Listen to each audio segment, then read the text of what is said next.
When you visit your ophthalmologist, he or she may need to take special photographs of your retina, the light-sensitive layer of cells lining the back of your eye. The retina is responsible for detecting light, which, in turn, allows you to see. The process of taking photos of the back of your eye is called angiography. Angiography helps your ophthalmologist see what is happening in the retina or in the blood vessels under the retina, called the choroid. Ophthalmologists use angiography to help diagnose and monitor certain eye conditions, such as diabetic retinopathy and macular degeneration, among others. Also, if you're going to have laser surgery on your retina, your ophthalmologist may use angiography to help guide the laser with pinpoint accuracy. After laser surgery, angiography may be used to help monitor the effect of the laser procedure. With angiography, a colored dye is injected into a vein in your arm or in your hand, where it travels throughout the blood vessels in your body. As the dye passes through the eye's blood vessels, a special camera takes photographs of the retina or choroid blood vessels. These images allow your doctor to see if there are abnormal blood vessels in or under the retina. If you have symptoms such as blurred or distorted vision, your ophthalmologist can locate any leaking blood vessels in the retina that may be causing these symptoms.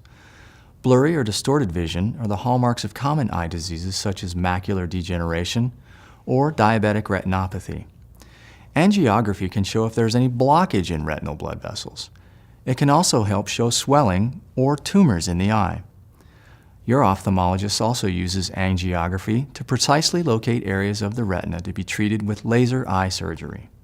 Two types of dyes can be injected into the vein. One dye is called fluorescein, which is bright yellow.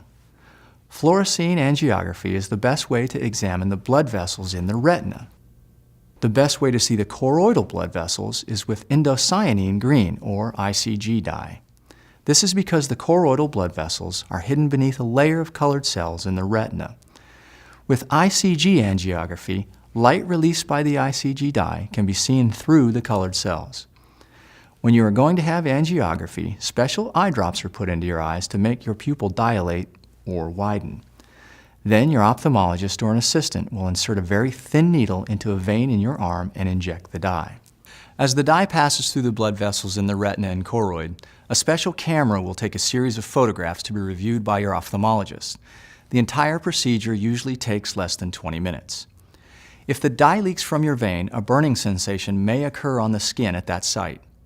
Because your pupils have been dilated, your eyes may be sensitive to light. Bring sunglasses with you to your appointment to help with glare and light sensitivity when you leave the office. Also, your vision will probably be blurry after dilation, so it's a good idea to have someone drive you home afterwards. Your vision may appear darker or have a colored tint after the procedure. This will last only a few minutes.